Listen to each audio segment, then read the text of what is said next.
Welcome to the Marriage Puzzle Podcast with Julie and Thomas Hobby.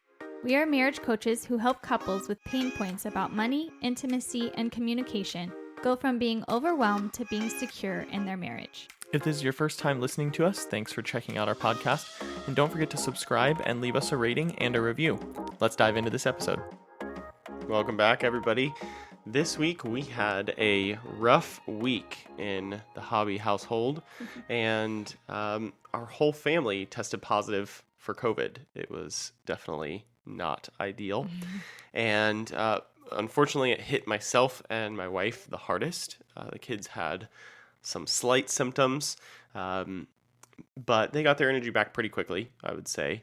And while you never want your kids to be sick, I'm not sure that them having full energy and being stuck in the house under quarantine with us actually having some pretty heavy symptoms, was a better situation. So I don't know which way I would go.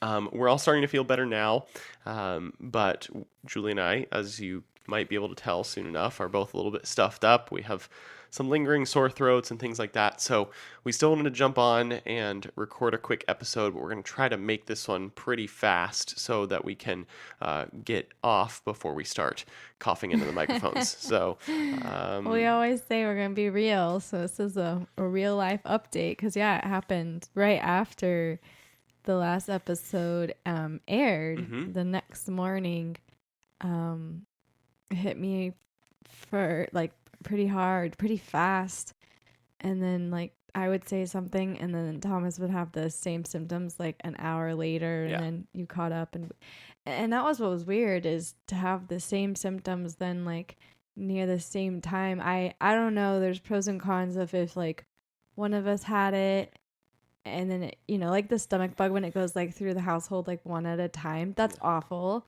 because you're just sick forever. But to then mom and dad shouldn't be allowed to get sick. That was what was so hard, is it hit both of us hard, and we had 3 kids to take care of. But look, I would much rather do it this way and just have it done and over with. Yeah, so, we're almost out of our quarantine, and it's the end of school, and it's okay. We got all excused from work and school, but we learned a few things by going through it, and that's what we're gonna share with you tonight. Yeah, so we've got a handful of things that we came out of this learning about our relationship, not about COVID. We're not here to talk about that or anything like that. What we learned from our relationship in this week. And the first thing that COVID taught us was to be flexible. We realized very quickly on, I guess it was Tuesday, that our routine, our normal household routine, became non-existent, and really all we could do was make sure that our kids had their 3 meals a day. And they weren't always great meals. I remember being very disappointed in what I cooked for the kids for dinner one night, and they didn't mind. they were champs. They didn't really care.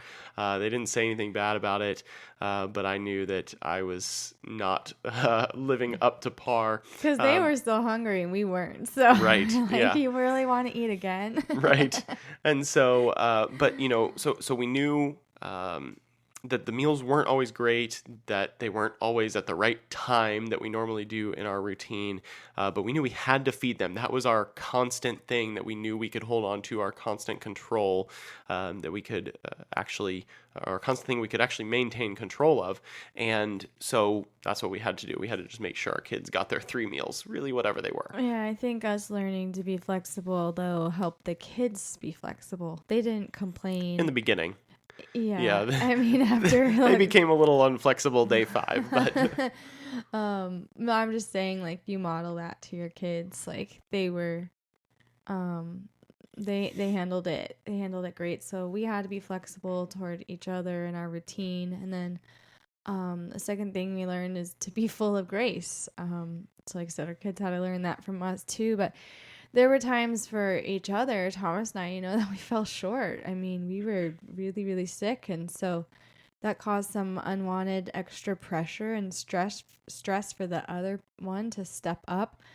And we had to give grace because we knew we had to work together to get through this. Yeah, totally. I mean, there was I guess it was the first night that we were sick. The kids had a little bit of symptoms, but it wasn't too bad during the day, but it all kind of flared up at night for them. We had one kid wake up coughing, and then an hour or so later, another kid wake up having, trouble breathing because of his cough and things like that. And so throughout the night, I mean, I would guess we were up every single hour, maybe six times or so, 7 times, between the kids needing things and then our bodies just keeping us awake through the symptoms that we had.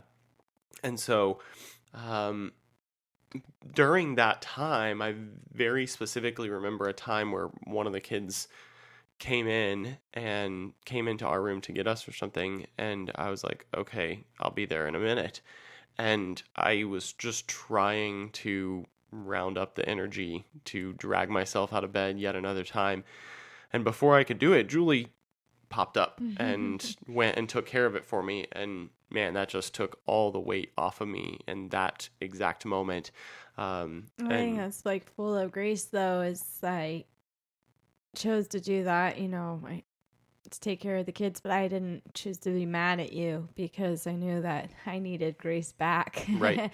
in other situations when I couldn't get. So I think that's what's cool. Like we make a good team, and we were just kind of like taking turns and not keeping score, but just like giving each other grace when grace needed to be extended. And then that leads into the third thing. Yeah, number 3. I mean, it's kind of on the same lines, but just flip the opposite way. Number 3, be willing to pick up your spouse's slack. And you should want to pick up your spouse's slack, especially if you see them working hard all other times and when you know something is definitely wrong. And I think that's what you did for me in that moment.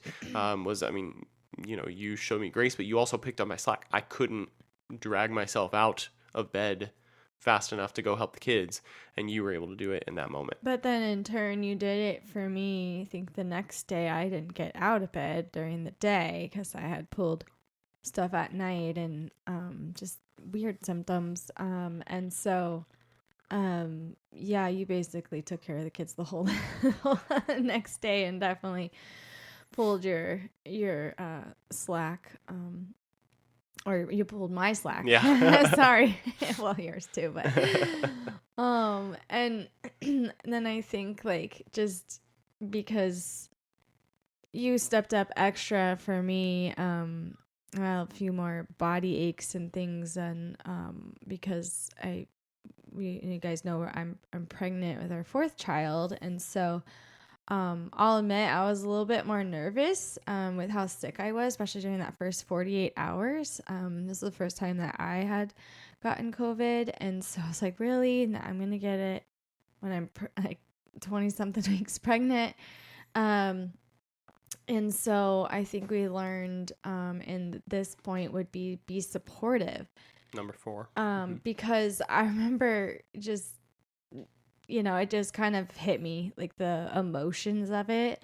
I was trying to just push through physically for my kids, and then it kind of got up to me personally. And I just remember telling Thomas like that I was scared, and he's not frustrated, but you said, I don't know how to fix it. Guys are fixers. They want to fix it. And I knew that you say those things because you want to fix it, if you could, but you don't know how. And so I just said back to him, like, I don't need you to fix it. I just wanted you to know my emotions. I just wanted to be able to open up and say how I'm feeling. And then you gave me a hug, and that's all I needed. So I think like be supportive is sometimes, and you can ask your spouse too, like, is there something I can do to fix this, or do you just need a hug, or do you just need me to listen? Mm-hmm. And I think that was like all I needed, and I felt better after that. Yeah. To know I was heard and supported. Yeah, and I mean, going along with that, as we got closer to the end of the week here, everybody, from being stuck inside 5 days, started getting a little chippy with each other. And so I think that's where we really had to step up that supportiveness, is just say like, okay, here's what's going on. What can I do for you? And really just try and overstep like the little things that were getting on our nerves with each other, and just try and be even more supportive for that last few hours, because we know things are going to start getting back to normal in our household tomorrow, and we'll be able to get through that if we don't kill each other today. So we just had to really step up with that. So the last thing that we learned this week was to just be thankful. And you can take that in the frame of reference of, being thankful for what you have. And yes, that's great. What I'm really talking about is the fact that a simple thank you can go a long way, especially in a situation where you fell short and your spouse covered for you. And so just like I said earlier, that time where you got up in the middle of the night with the kids, I don't remember if I thanked you in the middle of the night. I might have. If I didn't, I might have done it in my brain, but I knew I was thankful that you had done it. And so a simple thank you, just saying like, I recognize that I fell short and you stepped up and covered me there.